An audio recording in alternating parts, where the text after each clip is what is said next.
Hello students, कैसे हैं। देखिए आज का टॉपिक है हमारे पास में हाइड्रोस्टेटिक्स। ठीक है, हाइड्रोस्टेटिक्स जो हमारे पास में नेक्स्ट 7th यूनिट है, प्रॉपर्टीज ऑफ बल्क मैटर या प्रॉपर्टीज ऑफ मैकेनिकल प्रॉपर्टीज। ठीक है, तो इसके अंदर हमारे पास में जो टॉपिक है, क्या टॉपिक है, हाइड्रोस्टेटिक्स हम पढ़ेंगे। सेकंड चैप्टर है ये, फर्स्ट चैप्टर आपका सिलेबस से डिलीट कर दिया बेटा। ठीक है, तो सेकंड चैप्टर आता है आपके पास में हाइड्रोस्टेटिक्स। देखो हाइड्रोस्टेटिक्स का मतलब क्या है। हाइड्रोस्टेटिक्स दो वर्ड से मिलके बना है, हाइड्रो प्लस में स्टेटिक्स। हाइड्रो का मतलब क्या होता है, फ्लूइड, फ्लूइड एट रेस्ट। कि जब फ्लूइड किस में है, रेस्ट में है, हम यहाँ पे क्या करेंगे, फ्लूइड रेस्ट। देखो इस चैप्टर के अंदर हम क्या पढ़ेंगे, फ्लूइड एट रेस्ट। ठीक है, फिर उसके बाद हम पढ़ेंगे फ्लूइड इन मोशन, जो हमारे पास में सेकंड यानी कि इसका थर्ड या फोर्थ चैप्टर है, जो फ्लूइड जिसमें मोशन में है, जिसके अंदर हम 3 या 4 जो है मेन टॉपिक्स पढ़ेंगे। जैसे बर्नौलीज थ्योरम आपके पास में, ठीक है, टॉरिस ला जाता है, जिसमें फ्लूइड क्या कर रहे हैं, मोशन में है, उसके बारे में हम पढ़ेंगे। अभी जो फर्स्ट चैप्टर है यानी कि जो आप यहाँ आज से हम शुरू कर रहे हैं, क्या है, हाइड्रोस्टेटिक्स। हाइड्रोस्टेटिक्स मींस कि आपके पास में फ्लूइड किसके अंदर है, रेस्ट। अब सबसे पहले बात आती है कि हम फ्लूइड किसके अंदर कहेंगे। फ्लूइड का मतलब क्या है कि ए सब्सटेंस विच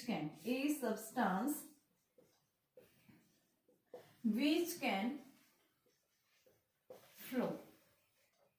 जब क्या करा है, कोई भी सब्सटेंस क्या करता है, फ्लो करता है। कब फ्लो करता है, जब उसके ऊपर बाहर से कुछ फोर्स लग रहा है, एक पर्टिकुलर डायरेक्शन में फ्लो कर रहा है। ठीक है, तो यानी जब भी कोई क्या करता है, लिक्विड है, गैसेस हैं, क्या करते हैं, ये फ्लो कर रहे हैं, तो यानी हम क्या बताते हैं, क्या है वो, फ्लूइड है। ठीक है, फ्लूइड है। फ्लूइड को हम आइडियल कब कहेंगे, आइडियल फ्लूइड का मतलब क्या है, तो आइडियल फ्लूइड का मतलब जिसमें डेंसिटी क्या हो बेटा, कांस्टेंट हो। डेंसिटी कांस्टेंट कब होगी, जब उसका मास कांस्टेंट होगा। ठीक है, और उसका वॉल्यूम क्या होगा, कांस्टेंट। फिक्स मास है, फिक्स वॉल्यूम है, तो डेंसिटी भी क्या होती है, उसकी फिक्स होती है। ठीक है, आपके पास में जब भी आइडियल फ्लूइड होगा, तो यानी हम क्या बताते हैं, उसकी डेंसिटी जो है क्या है, कांस्टेंट है, फिक्स है। ठीक है, आइडियल फ्लूइड होगा तो यानी वो कैसा होगा, इनकम्प्रेसिबल का मतलब भी यही है।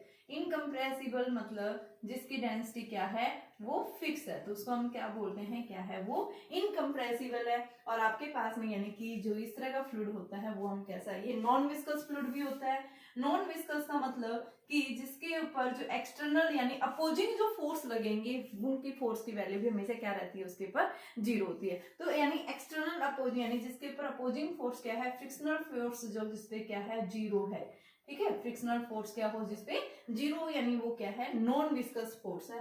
तो यहाँ पे यानी जो दो लेयर्स जब लिक्विड फ्लो कर रहा है, मान लो, तो दो लेयर्स के बीच में क्या लगता है, कि अपोजिंग डायरेक्शन में उसके मोशन को अपोज करने के लिए क्या लगता है, कि अपोजिंग फोर्स लगता है दो लेयर्स के बीच में। तो वो दो लेयर्स के बीच में जो अपोजिंग फोर्स है, वो क्या है बेटा, यहाँ पे यानी कि प्रेजेंट नहीं रहता, तो हम इसको क्या बोलते हैं, क्या है वो, नॉन विस्कस फोर्स है। तो यहाँ पे हम क्या बताएंगे, आइडियल फ्लूइड का मतलब क्या है, ऐसा फ्लूइड जिसकी डेंसिटी क्या रहती है, कांस्टेंट है, यानी इनकम्प्रेसिबल है, साथ में कैसा है, इनकम्प्रेसिबल है। ठीक है, साथ में नॉन विस्कस मीडियम जो होगा, नॉन विस्कस फ्लो होगा, यानी उसको हम क्या कहेंगे, आइडियल फ्लूइड। अब आइडियल फ्लूइड के लिए क्या कंडीशन है, कि आपके पास में जब भी लिक्विड फ्लो करता है, तो उसके ऊपर जो फोर्स एक्सर्ट होता है, वो कैसे होगा। तो बेटा देखो, लिक्विड जब भी फ्लो करता है, तो उसके ऊपर जो फोर्स लगता है, वो फोर्स हमेशा कैसा लगना चाहिए बेटा, नॉर्मल फोर्स एक्सर्ट होना चाहिए। परपेंडिकुलर डायरेक्शन में ही फोर्स एक्सर्ट होता है लिक्विड के ऊपर, कभी भी हम टेंजेंशियल डायरेक्शन में यानी कि फोर्स नहीं दिखाएंगे। क्यों नहीं दिखाएंगे, देखिए मान लो आपके पास में ये क्या कर रहा है, लिक्विड है, लिक्विड क्या कर रहा है, फ्लो कर रहा है। अगर इसके ऊपर मान लो ये लिक्विड है, लिक्विड फ्लो कर रहा है, तो यहाँ पे अगर क्या होगा, टेंजेंशियल डायरेक्शन में फोर्स लग रहा है, तो इसके कारण क्या होगा भाई, टेंजेंशियल, हम क्या पढ़ रहे हैं, हाइड्रोस्टेटिक्स पढ़ रहे हैं। और हाइड्रोस्टेटिक्स में क्या होना चाहिए, फ्लूइड किस में होना चाहिए, रेस्ट में होना चाहिए। फ्लूइड किस में होना चाहिए, रेस्ट में होना चाहिए। हम बात किसकी कर रहे हैं, हाइड्रोस्टेटिक्स की। हाइड्रोस्टेटिक्स ये कहता है कि आपका फ्लूइड जो है मोशन में नहीं होना चाहिए, फ्लूइड किस में होना चाहिए, एट रेस्ट यानी इक्विलिब्रियम में होना चाहिए। और इक्विलिब्रियम कब होगा, कि जब फोर्स जो है यानी कि लिक्विड के ऊपर, लिक्विड के मॉलिक्यूल्स के ऊपर, हर एक पॉइंट्स के ऊपर जब फोर्स जो है टेंजेंशियल डायरेक्शन में कोई फोर्स नहीं लगेगा, उस केस में हम फ्लूइड को किस में कहेंगे, एट रेस्ट में रहेगा। ठीक है, अगर यहाँ पे टेंजेंशियल डायरेक्शन में फोर्स लगता है, तो उस टेंजेंशियल डायरेक्शन में जो फोर्स एक्सर्ट हो रहा है, उसकी वजह से फ्लूइड के मॉलिक्यूल्स क्या करते हैं, मोशन में आ जाते हैं। ठीक है बेटा, तो यानी हम क्या बता बताते हैं कि फ्लूइड के ऊपर जो भी फोर्स लगता है वो हमेशा कैसे लगता है, परपेंडिकुलर डायरेक्शन में लगना चाहिए, नॉर्मल डायरेक्शन में लगना चाहिए। तो कोई भी सरफेस होगा उसके परपेंडिकुलर फोर्स लगेगी, ठीक है। तो यानी सबसे पहले हम क्या बताते हैं कि फ्लूइड के ऊपर, फ्लूइड जो है, फ्लूइड के अंदर जो मॉलिक्यूल्स होते हैं, मॉलिक्यूल्स क्या करते हैं, मूव करते रहते हैं, उनके ऊपर जो फोर्स लग रहा है वो कैसे लग रहा है, नॉर्मली फोर्स एग्जर्ट होता है, ठीक है। तो यहाँ पे हम क्या बताएंगे कि आपके पास देखो, हम किसकी बात कर रहे हैं, मान लो एक फ्लूइड है, फ्लूइड के पास वैसे तो कोई सेफ साइज नहीं होती, जब हम उसको क्या करते हैं किसी कंटेनर में फिल कर लेते हैं लिक्विड को या गैसेस को, क्या कर लेती है वो एक पर्टिकुलर शेप गेन कर लेता है, वैसे तो कोई शेप नहीं होती, लेकिन अगर हम उसको कहाँ ले लेते हैं, एक कंटेनर में फिल कर लेते हैं, उस केस में हम क्या बताते हैं कि आपके पास में क्या कर लेता है फ्लूइड, एक पर्टिकुलर शेप को गेन कर लेता है। तो बेटा हम यहाँ पे क्या बताएंगे कि जब भी आप क्या कर रहे हैं, यानी कि फ्लूइड के पास में कोई पर्टिकुलर शेप नहीं होती, लेकिन अगर हम कंटेनर में फिल कर लेते हैं इसको फ्लूइड को, तो क्या करता है फ्लूइड के अंदर जो भी मॉलिक्यूल्स होते हैं वो क्या करते हैं, एक जो है रैंडम मोशन से क्या करना शुरू कर देते हैं, वो मूव करना शुरू कर देते हैं थर्मल स्पीड से, ठीक है। और उस थर्मल स्पीड के कारण क्या करते हैं, उस कंटेनर के अंदर मॉलिक्यूल्स कोलाइड करेंगे, कोलाइड करने के बाद वापस रिबाउंड हो जाते हैं, तो इसके कारण रिबाउंडिंग के कारण मोमेंटम चेंज हो जाता है, ठीक है। और मोमेंटम चेंज होने की वजह से वो क्या करते हैं कि उनके ऊपर न्यूटन्स के सेकंड लॉ के ऊपर, कि अगर आपके पास उनका मोमेंटम चेंज हो रहा है, इसका मतलब उनके ऊपर क्या लग रहा है, फोर्स लग रहा है। और ये जो फोर्स लगेगा वो कैसा लगेगा बेटा, हमेशा नॉर्मल फोर्स एक्सर्ट होते हैं, ठीक है। तो देखो एक बार फिर से, मान लो मैंने क्या बताया कि भाई फ्लूइड के पास में कोई डेफिनेट शेप साइज नहीं होता, लेकिन अगर हम इस किसी कंटेनर में इसको फिल कर लेते हैं तो फ्लूइड क्या कर लेता है, एक पर्टिकुलर शेप गेन कर लेता है, ठीक है। वो किस कारण से गेन करता है, तो यहाँ पे हम क्या बता रहे हैं, फ्लूइड के अंदर एक लार्ज नंबर ऑफ मॉलिक्यूल्स हैं, ये मॉलिक्यूल्स क्या करते हैं, एट रूम टेम्परेचर के कारण ये थर्मल स्पीड एक्वायर कर लेते हैं, उस थर्मल स्पीड के कारण ये मॉलिक्यूल्स क्या कर रहे हैं, मूव कर रहे हैं और एक दूसरे के साथ में क्या कर रहे हैं, कोलाइड कर रहे हैं। जैसे ये मॉलिक्यूल्स इस कंटेनर की वॉल के साथ में कोलाइड करते हैं तो ये वापस क्या हो जाता है, रिबाउंड हो जाते हैं, और रिबाउंड होने की वजह से इनका मोमेंटम क्या हो जाता है, चेंज हो जाता है।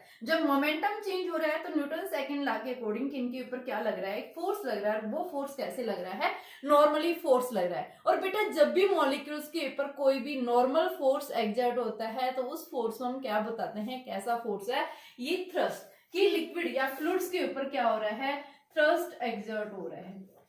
क्या हो रहा है, थ्रस्ट। थ्रस्ट क्या होता है, परपेंडिकुलर डायरेक्शन में फोर्स जो लग रहा है, अपवर्ड डायरेक्शन में जो फोर्स लग रहा है, ठीक है, उसको हम क्या बोलते हैं, थ्रस्ट है ये। तो यहाँ पे भी हम क्या बताएंगे, क्या है ये, थ्रस्ट है। थ्रस्ट का मतलब क्या है आपके पास में कि नॉर्मल, यानी कि मोमेंटम जो है इनका क्या हो रहा है, चेंज हो रहा है मॉलिक्यूल्स का, जब उसके ऊपर क्या लग रहा है, एक नॉर्मल फोर्स लग रहा है, ठीक है बेटा। तो अब क्या बताएंगे, फ्लूइड मोशन में होगा, फ्लूइड मोशन में होगा तो उसके ऊपर जो फोर्स लगेगा वो किधर लगेगा, नॉर्मल फोर्स लगेगा, तो उस फोर्स को हम क्या बोलते हैं, क्या है वो, थ्रस्ट है। अब बात कर रहे हैं हम कि फ्लूइड जो है वो इक्विलिब्रियम में कब होगा, fluid is in equilibrium. Next topic आता है मेरे पास में, फ्लूइड इज इन इक्विलिब्रियम। तो फ्लूइड को हम इक्विलिब्रियम में कब कहेंगे, फ्लूइड इन इक्विलिब्रियम। तो फ्लूइड को इक्विलिब्रियम में कब कहेंगे, अभी मैंने बात की है, मान लो ये कंटेनर है, इस कंटेनर में मैंने क्या डाला, फ्लूइड लिया, जिसके अंदर एक लार्ज नंबर ऑफ मॉलिक्यूल्स हैं, ये मॉलिक्यूल्स लिए इसके अंदर, ठीक है। अब ये मॉलिक्यूल्स क्या कर रहे हैं, यहाँ पे मूव कर रहे हैं रैंडमली, तो ये क्या करेंगे बेटा, इसके ऊपर मान लो लिक्विड के मॉलिक्यूल्स ने इस कंटेनर की वॉल्स के ऊपर क्या किया है, फोर्स एक्सर्ट किया इंक्लाइन प्लेन में डाउनवर्ड, ये एफ फोर्स अप्लाई किया, जितना सरफेस के ऊपर फोर्स अप्लाई किया है उतना ही ये सरफेस भी लिक्विड के मॉलिक्यूल्स के ऊपर क्या करेगा, फोर्स डालेगा, जो कि इस फॉर्म में नॉर्मल रिएक्शन में। तो हमने क्या दिखाया, ये फोर्स डाल दिया, तो यहाँ से इस नॉर्मल रिएक्शन ने क्या किया, लिक्विड के मॉलिक्यूल्स के साथ में एक एंगल बनाया थीटा, तो इस ये जो आर होगा बेटा ये एफ के इक्वल होगा। न्यूटन थर्ड लॉ के अकॉर्डिंग जितना इन्होंने फोर्स डाउनवर्ड यानी सरफेस के ऊपर जितना फोर्स डाउनवर्ड एक्सर्ट किया है उतना ही वर्टिकली अपवर्ड डायरेक्शन में एक नॉर्मल रिएक्शन एक्सर्ट होगी। उस नॉर्मल रिएक्शन को हमने दो पार्ट्स में रिजोल्व किया, फर्स्ट कंपोनेंट मेरे पास आया R cos theta and second component मेरे पास आया आर साइन थीटा।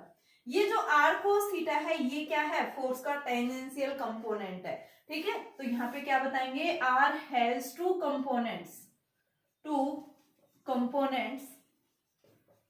फर्स्ट क्या लग रहा है, R cos theta which acts tangential to the surface या liquid molecules and second r sin theta which acts normal, ठीक है, नॉर्मली एग्जर्ट हो रहा है। तो ये आर कोस थीटा बेटा टेंजेंशियली एग्जर्ट हो रहा है, तो इसके कारण फ्लूइड क्या करेगा, मूव करेगा, ठीक है। तो क्या बताएंगे, आर कोस थीटा के कारण fluid will be in move, fluid is in motion. लेकिन हम पढ़ क्या रहे हैं, फ्लूइड किस में होना चाहिए, रेस्ट में होना चाहिए। तो यानी फ्लूइड को क्या होना, यानी कि ऐसा नहीं होना चाहिए, फ्लूइड यानी आर कोस थीटा की वैल्यू क्या होनी चाहिए यहाँ पे 0, कि फ्लूइड रेस्ट में तभी रह सकता है कि अगर ये टेंजेंशियल कंपोनेंट जो एक्सर्ट हो रहा है फोर्स का लिक्विड के मॉलिक्यूल्स के ऊपर, अगर इस कंपोनेंट की वैल्यू किसके इक्वल हो, 0 के इक्वल हो। तो आपके पास में आर कभी 0 नहीं हो सकता, बट कोस थीटा को हम क्या ले सकते हैं, 0 ले सकते हैं। तो कोस थीटा 0 आया, इसका मतलब कोस थीटा कितने एंगल पे 0 होता है, कोस 90। तो इसका मतलब थीटा क्या है बेटा, 90 डिग्री। और थीटा 90 डिग्री है, इसका मतलब क्या है कि जो लिक्विड के ऊपर जो मॉलिक्यूल्स क्या कर रहे हैं, फोर्स एक्सर्ट कर रहे हैं, वो कैसे एक्सर्ट कर रहे हैं, नॉर्मली एक्सर्ट कर रहे हैं, ठीक है। तो यहाँ पे हम क्या बताएंगे कि आपके पास में जो फोर्स एक्सर्ट होगा वो हमेशा कैसे एक्सर्ट होता है, नॉर्मली। कि लिक्विड के मॉलिक्यूल्स जो फोर्स एक्सर्ट करेंगे, टोटल फोर्स जो एक्सर्ट होगा लिक्विड के ऊपर, वो हमेशा कैसे एक्सर्ट होगा बेटा, नॉर्मली एक्सर्ट होगा। तो उसको हम क्या बोलते हैं, यानी कि जब नॉर्मल फोर्स एक्सर्ट होता है तो उसके कारण हम फ्लूइड को किसमें कहेंगे, इक्विलिब्रियम में कहेंगे, ठीक है। तो ये इसके कारण हम क्या बताएंगे, it means fluid is in equilibrium, it means force exerted on liquid is in perpendicular, that is fluid is in equilibrium। इसमें कहेंगे फ्लूइड को हमें इक्विलिब्रियम में कहेंगे, ठीक है बेटा।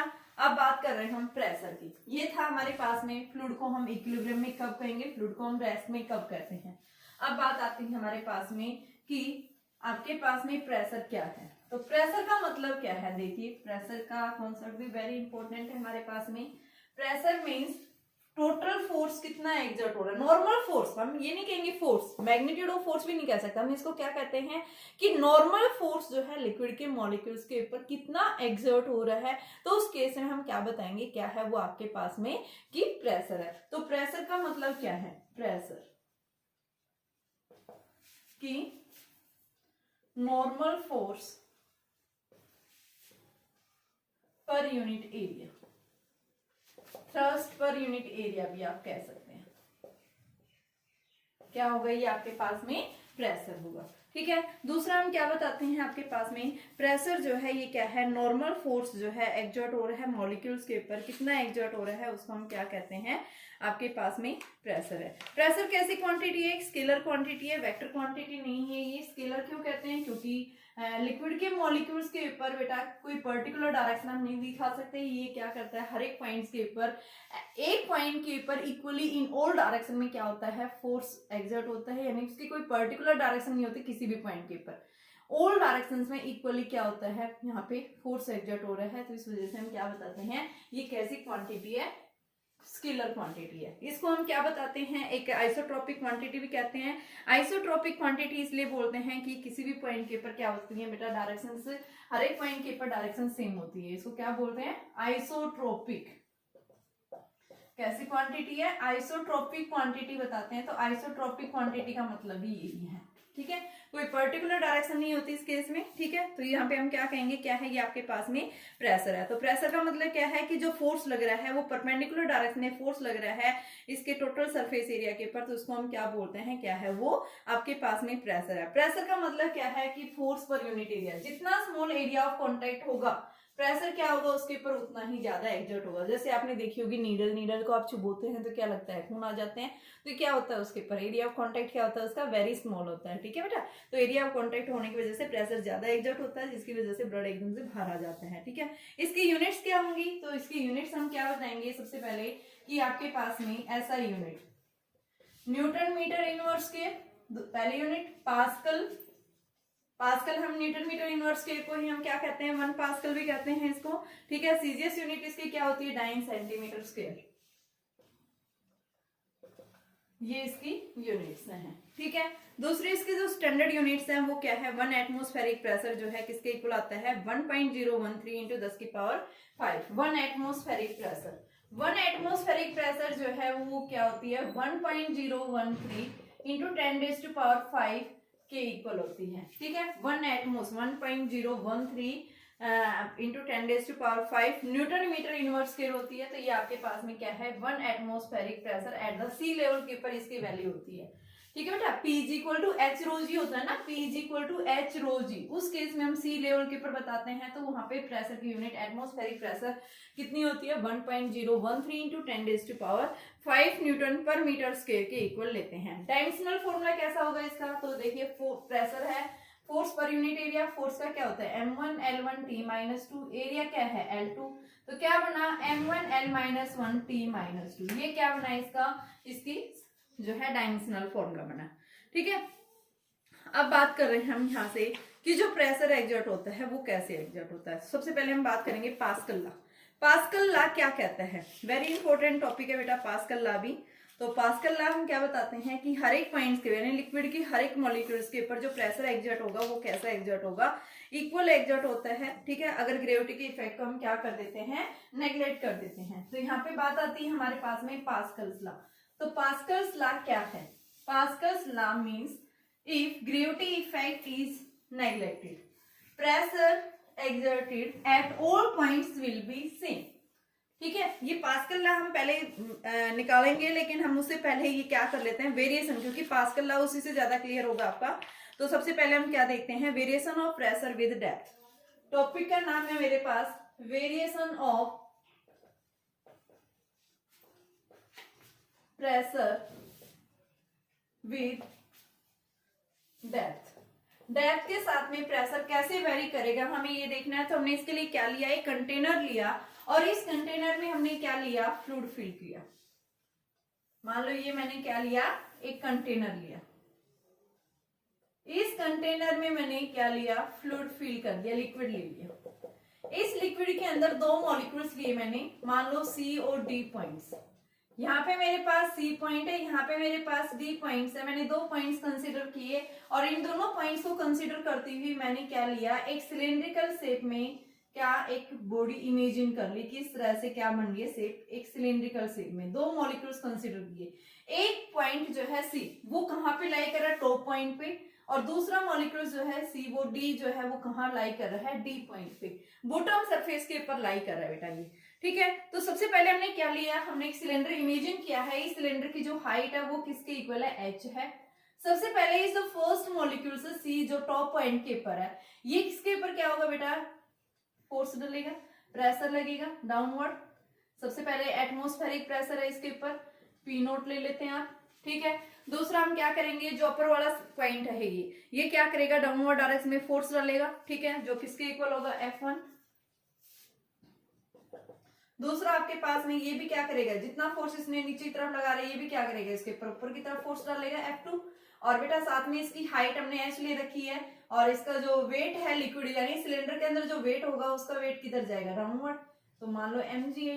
लिक्विड की डेंसिटी क्या है, थ्रू आउट रो है, ठीक है। तो हम क्या करेंगे, यहाँ से सबसे पहले देखेंगे कि यहाँ पे P1 और P2 जो ये सॉरी आपने जो C और D जो दो पॉइंट्स कंसीडर किए हैं, इन दो पॉइंट्स के ऊपर जो प्रेशर हमने माना है, फर्स्ट पॉइंट यानी कि इस पॉइंट के ऊपर प्रेशर मैंने मान लिया P1, इस पॉइंट पे मान लिया मैंने P2। अभी इसको P नोट को एटमॉस्फेरिक प्रेशर को रहने दो, ओनली मैं इन पॉइंट्स की बात कर रही हूँ कि जो C टॉप पॉइंट है वहां पे प्रेशर क्या ले रखा है बेटा, P1, और जो बॉटम सरफेस है उस पे प्रेशर कितना लगा रहा है, वो ऊपर की तरफ फोर्स एक्सर्ट कर रहा है, अपवर्ड डायरेक्शन में कितना लगा रहा है, P2 प्रेशर अप्लाई कर रहा है। कहाँ लगा रहा है, ऊपर की तरफ अप्लाई कर रहा है। तो देखो अभी हमने डेफिनेशन पढ़ाई है कि फोर्स लगा रहा है F1, तो अभी आपने P1 is equal to F1 by A पढ़ा था। क्रॉस सेक्शन एरिया सिलेंडर का क्या है, कांस्टेंट है। देखो ये एरिया है, इसका एरिया क्या है, इस सरफेस का एरिया A है, ये इधर नीचे वाले सरफेस का भी एरिया क्या है, A कांस्टेंट है। तो सबसे पहले अपर जो टॉप सरफेस है, इस टॉप सरफेस पे बेटा फोर्स जो लगा है वो क्या है, P1 इंटू ए। ऐसे बॉटम सरफेस के ऊपर फोर्स लगा P2 इंटू ए लगा, ठीक है। अब यहाँ पे हम लिखेंगे कि आपके पास में इस केस के अंदर जो नेट फोर्स लग रहा है, क्योंकि हमारा लिक्विड किसके अंदर है बेटा, इक्विलिब्रियम में है, तो लिक्विड जो है इक्विलिब्रियम में कब होगा, जब नेट फोर्स इसके ऊपर जितना भी लगेगा वो क्या हो जाए, जीरो। तो हम क्या लिखेंगे, as the fluid is in equilibrium, is in equilibrium, so net force must be zero. तो क्या आएगा, F1 प्लस में mg डाउनवर्ड लगेगा माइनस F2 बराबर जीरो। F1 की जगह क्या लिखेंगे, P1 इंटू ए प्लस में m into G minus P2 into A is equal to zero. तो बेटा मास क्या है, यहाँ पे मास होता है वॉल्यूम इंटू डेंसिटी। वॉल्यूम आपके पास इसके क्रॉस सिलेंडर की जो हाइट है वो h हाइट है और इसका एरिया a है, तो क्या लिखेंगे AH इंटू रो। तो यहां से हमारे पास क्या आ जाएगा, P1 इंटू ए प्लस में AH रो इंटू में जी माइनस P2 इंटू ए बराबर जीरो। तो यहां से मैं इसको क्या लिख सकती हूँ, P1 minus P2 plus AH rho is equal to zero. तो यहां से हम इसको क्या लिखेंगे, ए कॉमन आ गया था ना थ्रू आउट, तो यहां से आपके पास H रो जी लोबल की इसको, तो ये हमारे पास में P2 minus P1 is equal to H rho ji.